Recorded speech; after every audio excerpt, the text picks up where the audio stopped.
రేషన్‌లో software job వస్తుందా? ఇప్పుడు ration రాబోతుందా? దీని గురించి ఈ టాపిక్ గురించి మనం ఈ వీడియోలో మాట్లాడుకుందాము. అండ్ దీనివల్ల ఏంటి అంటే యూఎస్ టారిఫ్ అనేది పెంచుతుంది. మనం ఆల్రెడీ చూస్తా ఉన్నాం యూఎస్, చైనా మధ్య ఏదైతే జరుగుతా ఉందో ఇట్ ఈస్ డైరెక్ట్‌లీ కాకపోయినప్పటికీ indirectly it is going to huge impact on software industry as well. దీనికి సంబంధించి మనం ఆల్రెడీ చూస్తున్నాము క్యాంపస్ రిక్రూట్‌మెంట్ తగ్గుతున్నాయి. And at the same day 10-15% jobs కూడా తగ్గబోతున్నాయని కొన్ని రీసెంట్ కథనాలు అయితే వెలువడుతూ ఉన్నాయి.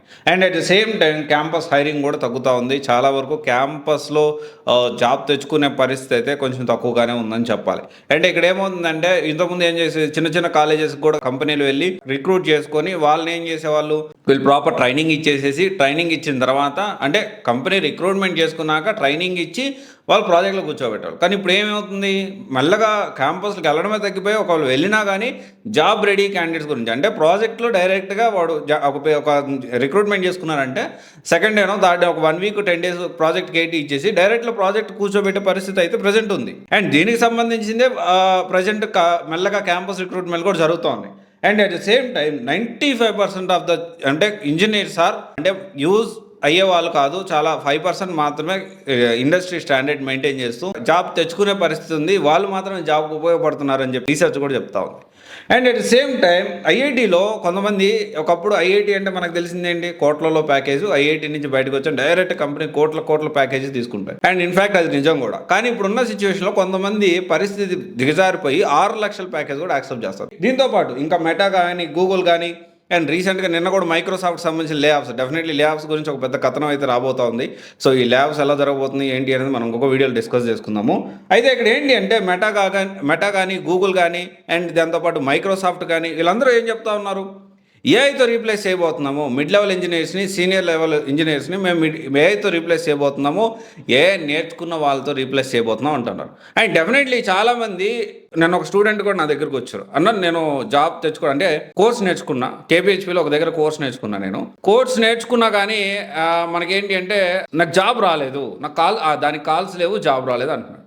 సో నేను ఇక్కడ ఏమంటున్నానంటే ఇప్పుడు రైట్ డైరెక్షన్ వెళ్ళడం అనేది చాలా ఇంపార్టెంట్. లైక్ ఇప్పుడు మన కేపీహెచ్పీలోనే ఇన్నోమేటిక్స్ ఒక ఇన్స్టిట్యూట్ ఉంది. దానికి సంబంధించి మీరు ఒకసారి చూడండి, వాళ్ళ ప్లేస్మెంట్ టీం కానీ వాళ్ళ ఫ్యాకల్టీ కానీ అక్కడ మార్నింగ్ నుంచి ఈవినింగ్ దాకా ప్రాక్టీస్ సెషన్ కానివ్వండి, అక్కడ మీకు మాక్ ఇంటర్వ్యూస్ కానీ, డ్రైవ్స్ కానీ, క్యాంపస్ డ్రైవ్స్ అంటే ఆఫ్ క్యాంపస్ డ్రైవ్స్ కండక్ట్ చేయడం కానీ, ఇన్ హౌస్ రెఫరెన్స్ ద్వారా రిక్రూట్మెంట్ డ్రైవ్ కానీ, అండ్ కొంతమందికి పర్సనల్గా రెఫరెన్స్ లెటర్స్ కూడా ఇచ్చి పంపిస్తూ ఉన్నారు. ఏది ఇన్నోమేటిక్స్ రీసెర్చ్లో.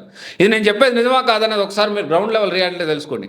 అంటే రైట్ డైరెక్షన్లో మనం వెళ్ళాలి, త్వరగా మనం జాబ్ తెచ్చుకోవాలి అంటే రైట్ డైరెక్షన్లో తీసుకెళ్లే ఇన్స్టిట్యూట్లో మనం జాయిన్ అవ్వాలి.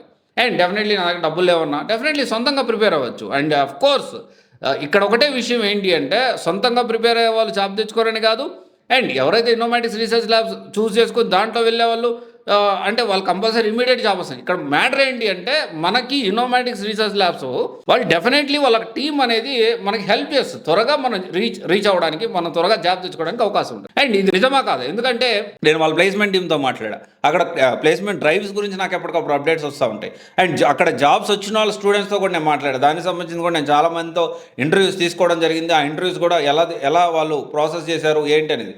అండ్ తర్వాత వాళ్ళ ఫ్యాకల్టీస్తో మాట్లాడారు, ఎక్స్పీరియన్స్ ఫ్యాకల్టీస్తో వాళ్ళు మాట్లాడారు. అండ్ అందరూ కూడా వర్కింగ్ ప్రొఫెషనల్సే.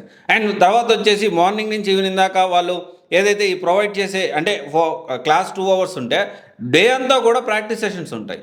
అండ్ డే అంతా కూడా మీకు ప్రెజెంటేషన్స్ ఉంటాయి. అండ్ ఎప్పటికప్పుడు కొత్తగా ఏమన్నా టెక్నాలజీ వచ్చిందంటే దాన్ని మళ్ళీ యాడ్ చేస్తూ ఉంటారు. ఇక్కడ ఒకటే విషయం ఏంటి అంటే ఏఐ అనేది అన్ని companies data science with AI అనేది లేకపోతే ఆర్టిఫిషియల్ ఇంటెలిజెన్స్ రీప్లేస్ చేస్తున్నారు అనే క్రమంలో జెన్ఏఐ చాలా కొత్తగా యూనిక్గా కొన్ని కరికులం యాడ్ చేసి ఇంకా కూడా వాళ్ళు వర్క్ చేస్తూ ఉన్నారు. మనం అందరం అర్థం చేసుకోవాల్సిన విషయం ఏంటి అంటే రైట్ డైరెక్షన్లో వెళ్తే మన త్వరగా జాబ్ వస్తుంది. One of the best institute అని చెప్పడానికి ఎటువంటి అతిశక్తి లేదు. ఇది ఒకసారి మీరు ప్లాన్ చేసుకోండి. రేషియో వస్తుంది లేకపోతే మనకి జాబ్స్ తగ్గిపోతున్నాయి, ఈ కాంపిటీషన్ మనం తట్టుకోవాలి అంటే ఆ కాంపిటీషన్ తట్టుకొని మనం నిలబడి మనం జాబ్ తెచ్చుకోవాలంటే దాని దగ్గర స్టఫ్ నేర్చుకోవాలి.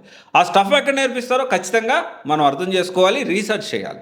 రీసెర్చ్ చేసి రైట్ డైరెక్షన్లో వెళ్తే త్వరగా మనం జాబ్ తెచ్చుకోవడానికి అవకాశం ఉంటుంది.